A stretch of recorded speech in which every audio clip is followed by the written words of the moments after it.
Hello guys, in this video I'm going to show you how to add animation to your video on the InShot application. But first I just want to mention, don't forget to subscribe to my channel, because at 10,000 subscribers I am going to show you my whole YouTube revenue statistics and growth strategy, how to make money online. Now let's jump into it. First of all, open the application on your phone, then click on the video button within the create new section and select the video that you would like to edit.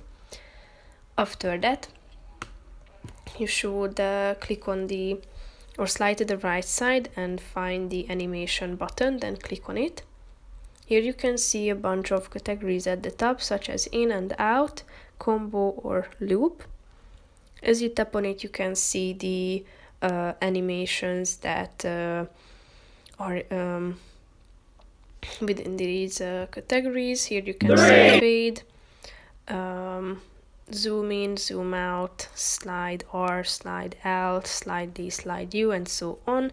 As you slide to the right side of the screen, you will be able to apply them, and you can also adjust them by this slide in the middle of the screen. And when you are done, just click on this checkmark icon on the right side of the screen in order to save your animation and apply it to your video. So basically, that's it for this video, guys. See you in the next one. Bye bye.